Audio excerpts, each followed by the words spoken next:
Well, subscribers, I'm back. At the beginning of the year, I was in the hospital, and for almost 2 months, I laid in a hospital bed, and I couldn't walk, I couldn't talk, I couldn't feed myself, or handle any other bodily functions on my own. And so that's where my absence has been and why you hadn't heard from me since last year. I was actually sent home, not being able to walk at all, as I was still bedridden. Slowly, I'm actually learning to walk again, but as you can hear in my voice, it's back. Several issues have happened in society and around the world, and we keep getting distracted by these issues. We had the Ghislaine Maxwell trial brushed under the rug. We had the convict situation almost swept under the rug.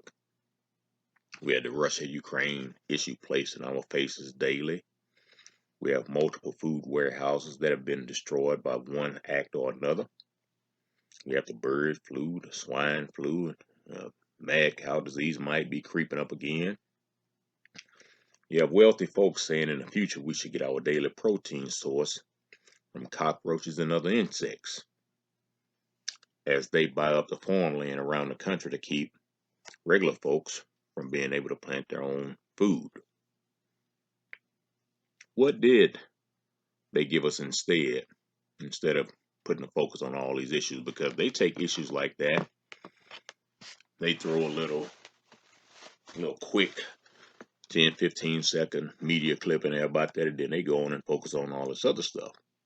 So what they gave us instead was Will Smith slapping Chris Rock, Dave Chappelle being tackled by audience at his show here recently, Johnny Depp and Amber Heard trial, and we get a whole host of violence thrown in front of us daily. They want us to feel sorry for Ukrainian for what's happening, but they say nothing about the darker skinned population who are being massacred in other parts of the world. Why should we feel sorry for the blonde-haired, blue-eyed people only? Because the system told us to feel sorry for white people only. But who's doing most of the crime around the world? White people. Hey, don't get mad if you're white. I'm just telling you how it is. And if you check your history, you check now, white people doing the most crime. I know at night, when they put the news on, they love to show Hispanics and black folks doing the crime, but nah, you better check them FBI stats and see who's really doing it, but they don't want to put that in front of you. Just like here in Houston, where I live, the area I live in, we've been ranked in the top 10 in crime in the United States for the last 7 or 8 years. Now, amazingly, there's another area in Houston where it's a multiracial community, but it's more white, where they have on a regular basis 2, 3, 4, 500, $1 million, $2 million homes. Now that area is ranked number 1 in the Houston area for crime. So how does this area never make the national top 10 for crime, and they're number 1 in Houston? Our area doesn't even make the top 10 in Houston, but it makes top 10 in the nation. You want me to tell you why? The neighborhood I live in is predominantly black. And, we have a pretty good Hispanic presence over here as well.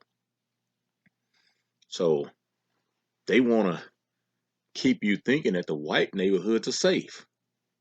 But the white neighborhoods aren't safer than any other neighborhood. And so, yeah, it's about skin color. You can sit there under your rock all you want to, but it is. So dark-skinned populations being massacred in Yemen and Saudi Arabia and Palestine and Syria and places like that. But you don't hear nothing about that. If you talk about the enslavement of the black Hebrews to the Americas, white-skinned folks always want to bring up the enslavement that some of their ancestors might endure. Hey, anyone who is mistreated is wrong, as I see it, regardless of skin color. Okay. Now we have to admit it though. The black Hebrews endured the worst treatment of any slavery experiment this world has ever seen, and they endured it for the longest. And I'm gonna probably do another slave video pretty soon. I know a lot of people got upset with me about the video I did on the free blacks who owned slaves because it was just a part of history we weren't told. And just so you know, I said black people sold black people if I remember correctly in that video, but I need to clarify it and say black Africans sold black Hebrews. And then when they ran out of Hebrews, the last 5% of the slaves that came to the Americas actually were black Africans. And so I might do a video on that pretty soon. We'll see. But anyway, the reason the black Hebrews were treated the worst out of every slavery experiment, and it is only one reason, and it's biblical. You're gonna have to get into your Bible and start studying some of that stuff. You're gonna have to study the book of Deuteronomy. You're gonna have to study the book of Luke. You're gonna have to study some of those books from the Apocrypha, like Jasher and Second Esdras and the book of Baruch. You're gonna have to study some of that stuff. And because I just can't give you all that stuff in a series of videos. It's just too extensive. I mean, I could, but I ain't. So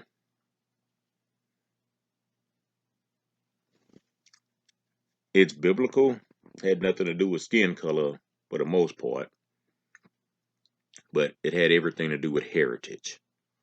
They put our focus on everything that's trivial in order to keep our attention away from what's truly happening in this country and around the world. You know, watching conservatives get excited about Elon Musk buying Twitter was laughable to me. Conservatives are upset with Bill Gates wanting to modify our food and pharmaceuticals, but they overlook the fact that Elon Musk said he wants to implant microchips into our heads to merge our brains with artificial intelligence, AI. I never considered myself a liberal because they have some major issues. For me, first of all, I thought they were stupid. But that's just me. My wife, you don't like me using that word, and y'all heard me say it again, but I'm going to have to probably bring it up a few times in the next several videos that I try to release because there's just no other way to describe it. But I won't consider myself a conservative because in my definition of conservative to me is I can try to conserve biblical principles, biblical values, and things like that. I'm not trying to conserve this system in the United States. Don't make no mistake about that. That system hasn't been too favorable to people of my skin tone. Yeah, they throw a few chicken bones out there to some black folks every now and then and say, look, y'all making it now. No, brother, you're going to have to do better than that. So, as I said, I want to consider myself a conservative, and so we'll go with what society describes conservative, but they now have some major issues themselves. And many of them have just become as bad as liberals on a lot of things. But going forward, I think it's time to stop holding back as I've done in the past. If you get upset with what I say, you don't have a Myron problem, you have a you problem. Because I study this stuff. I study. And then when I get tired of studying, I study some more. So you have a you problem. Just because you choose not to educate yourself and listen to the mainstream media, that's your problem. Just because you choose to get involved in the NBA playoffs and all that stuff, and the NFL draft, instead of educating yourself, that's your problem. It ain't my problem. Just because you caught up in Amber Heard and Johnny Depp trial, because you want to see what's going on instead of educating yourself about Jeffrey Epstein and Ghislaine Maxwell, instead of educating yourself, that's a you problem. If you want to get caught up in all of this stuff and not really understand why Russia is really going after Ukraine, instead of educating yourself and understanding who the Russians really are, and I mean really are, instead of educating yourself, that's a you problem. That ain't got nothing to do with me. I'm just putting it out there for you. You go study yourself. And so when I was in the hospital, my granddaughter called my wife one day to check on me. And my wife said that my granddaughter asked her, does he have any books with him? Because the only way he's going to get better is if he reads. And my wife said she told her no. She told my wife, so if you just have to take him his book that he wrote, but get him a book in that hospital. And by the way, you've heard me in the past talk about the title of my book, but hey, what do I know? And it's actually still available through me at Myron Jones at Gmail, Barnes & Noble, Amazon, and other bookstores. And so my wife brought the book to me, and my baby sister brought me a book in, and then my mentor brought me a book in, and one of my nurse techs came in one day, so I didn't hold on to my book too long. And because she saw the book and asked could she have it. Now, the book my wife had brought me was my actually personal copy, the one where I fold pages, dog ear pages, write in all this other stuff. And because from time to time I have to go scan through the book to remember what I wrote. And so she kept asking me could she have that copy. I said, look, let me call my wife. Let me ask her to bring you a fresh copy. I said, I'd rather you not have that one. And she just kept pleading with me. She said, no, I got to have that one. And I said, but that's my personal copy. She said, I got to have it, Mr. Jones. And so I eventually told her she could have it.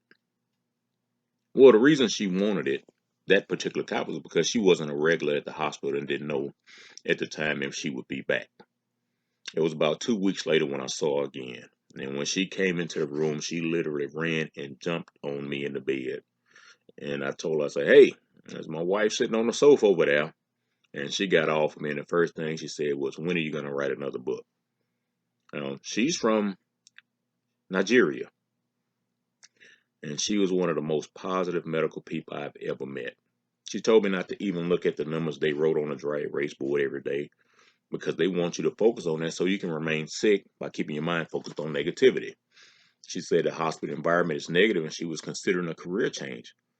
Well, I can attest to what she said. Once I had gotten to a area of improvement, they sent me back down to the floor I was on before. And I kid you not, on 2 separate occasions, I had nurses actually see me, like I said, 2 different occasions. And each one of them said, hey, Mr. Jones, you back? I didn't think you were going to make it. I mean, folks, I was in pretty bad shape.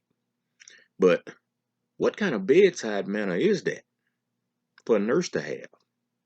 I told each of them, well, when you first met me, you met sick Myron. And now that you send me a second time, you done met fight Myron. And so life is going to happen to each one of us. It may be a health issue. It may be a marriage issue. It may be a job issue. Maybe a financial issue. But life is going to happen. What are you going to do? I tell you what, for me, that was a moment of weakness on my part where I was in so much pain that I asked God to take me away from it all. This was just a few months ago, people. And as soon as that thought came forward, there was like a voice came to me and said, and asked me, are you crazy? I got work for you to do. Your time is not near. You have people depending on you to get well. What many people do not know, and I'm sharing this for the first time publicly, is there was only one hospital at the time that was accepting patients because of the overflow. And the paramedics took me there because the hospital I used prior was full. It happened that my mother was in the same hospital when I entered. I entered the hospital on January 8th, and my mother died in that same hospital on January 11th. On January 14th, my brother-in-law entered the same hospital, and he died on January 23rd. I'm not telling you this for sympathy, because life is going to happen to each one of us. How we respond is the key. as of this recording, I still have a ways to go before I'm out of the woods with my health. And my plan is to deliver as much video content as I can, as I've done before. And I'll say this, listen to your wife if she has some health concerns and she mentions it to you. Because starting back in um, November, she started asking me, was I okay? And I'm like, yeah. They keep asking me that. You don't look right to me. I'm fine. At the time, we were living in an apartment. We had to move out of our house for 6 months while they remodeled it because they found mold in it. And so I was going back and forth to the house each day from the apartment, dealing with the construction crew and all of that. And every week I was taking my mother back and forth to the hospital. And I was running to the hardware stores, getting things that I needed to get to the construction crew and all of that other stuff. And so I wasn't getting too much rest. And my wife kept asking me, you okay? And I kept saying, I'm fine, I'm just tired. And, come to find out later, tired was an understatement. So fellas, if your wife start asking you, are you okay? And y'all not in an argument type situation, listen to her.